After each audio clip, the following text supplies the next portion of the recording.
Kung daghan kag views sa shorts, pero wala gihapon kay subscribers, meaning by na kay sayop.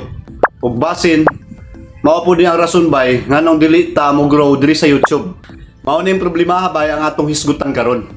Daghan kayong creators karon nga nag-focus lang sa shorts kay mao lagi dali kuno mo viral. Dali ang views. Dali ra maka 1k views, 2k views, 5k views, up to 10k views. Pero mao ni ang pangutana. Ngano wala man gyapon ka mi growth? Ngano wala sila mi subscribe? O ngano wala kay loyal nga viewers? So mao ni atong topic karon, naiga-comment nako og mahimo daw nga ma-check nako ang iyang channel ug mangayo siya nako og advice. Og atong basahon ang iyang comment. Salamat kayo sa imong advice bay. Og pasalamat sab ko nga ako kang nadiskubre. Kay baguhan ko diri sa YouTube ay maayo nang sugod pa lang may bawa na. Para sab dili ko maglaom. Di ba? Nindot kayo nga comment ni. Gikan ni Life of Porit. Shout out bay. So kini nga comment relate kayo ko ani. Mao nang najud ko ma-advise nimo og mahatag nga solusyon ani. Subay depende ra gyapon nimo kung kining ako mga advice karon imo aning sundon or dili. Bye. Mao ni ang tinuod. Base sa ako ang kadugayon diri sa YouTube na ug sa ako ang mga naobserbar. Ang short video bay for me is pang views lang yun. Pang viral. Oo. Dali kang viral diri YouTube shorts. Nay pero bay, pero dali ra pud ka malimtan. Kaya nga naman, wala sila nagstay, wala sila nag-connect nimo. So sayang no, dako na ang takag views, dagan kang views, pero wala kay na-build nga audience. So mao ni, ang ikaduha niya nga comment. Pwede ko magpa-check by if okay ba ni ang akong gipang-upload. So matik, diha-diha dayon na akong gi-check ang iyang channel. Nice man kayo ang imo ang views by o ang imo ang content. Naapoy consistency. Padayon lang yun ana bay. Pero bay sa ako ang napansin sa imong channel, more on shorts video ra gyud. So wala jud bisag isa nga long form video nga ako ang nakita. Anyways, og ikumpara nako ang imong views, dagko pagani kag views nako. Na kay 1k, na kay 2k pataas. So dagko kag views bay, ipadayon lang jud bay. Pero kini akong suggestion nimo, pwede pud ka mutuan pwede ra pud nimo dili. Ayaw lang pod puro shorts ang imong i-upload bay. I-try pod ang long form video. Bisan simple lang no. Sa long form video makakuha ka dihang pila ka shorts o ganahan jud ka. So the best pod ang suggestion ako nimo, himo kag long form video. Bisan og 8 minutes pataas, 8 minutes minimum. Goods na bay. Kay ang shorts bay, dali ra gyud ang views. Pero lisod jud ka makakuha og loyal nga viewers. Loyal nga audience. Mao ni ang imong i-try bay. I-combine nimo ang shorts ug ang long form video para mas makailag yun ang audience nimo bay.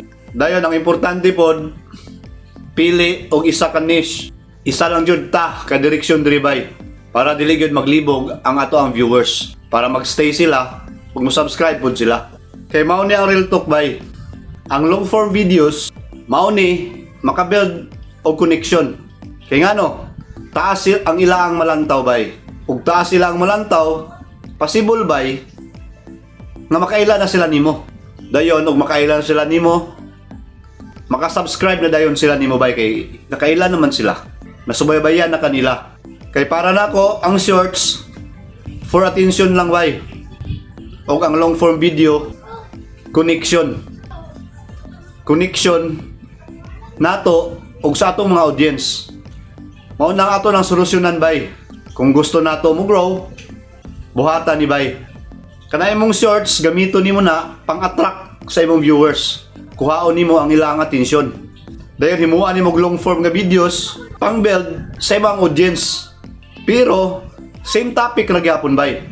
One direction. Meaning usa ra gyapon ka niche. For example bay, upload ka og shorts. Quick tips lang to siya para sa imo ang long form video. Ang nasa imong long form video mao ang imong explanation. O di ba? So meaning mas nindot siya. So kung makita nila ang imong shorts, posible sila nga mulantaw sa imong long form video. O di ba? So karon bay kay puros man jud ka shorts video, dili pa ulahi ang tanan bay. Pwede pa kayo ka maghimo og long form content, kuhaan nimo og shorts video para sa imong shorts. Pang quick tip nimo sa imong long form. Himo kag long form bay, bisan simple lang gud. Importante gid kayo, consistent ka, na naman ka samot na og i-long form pa nimo then consistent. Goods you kay bay. Thumbs up jud ko dia. So mao to ang ako ang masulti nimo bay og hinaot nga og i-apply man gani nimo nga naay progress ang imong channel. So ilang pud kalimot og share pa diri sa kuang YouTube channel, comment lang mo diha. Labaw na sa mga nakakita po dani nga video. Kung naka-learn mo ani, pwede mo mag-comment diya growth. Siyempre, gusto pa mo nga makatuon pag yun diri sa kuang channel, subscribe mo bay o i-hit ang notification bell para ma-notify mo sa akong mga bagong upload. Kay daghan pa kayo kung i-share ninyo. Ako gining i-share sa inyo karon bay kay daghang creator nga na-trap sa short video. Daghang views pero walay growth. Sa video nga ako ang gi-share karon, akong gi-explain ang diferensya sa short video ug long form video. Ug unsaon paggamit ani para mo grow ang atong channel. Kung gusto ka mahimong consistent ug makabuild og loyal nga audience para gini ninyo. Ug mao ra to ay naningkamot is out. Comment lang mo diha, share lang mo sa inyo ang mga nagyan para atong tabangan og solusyon. Bye-bye. God bless.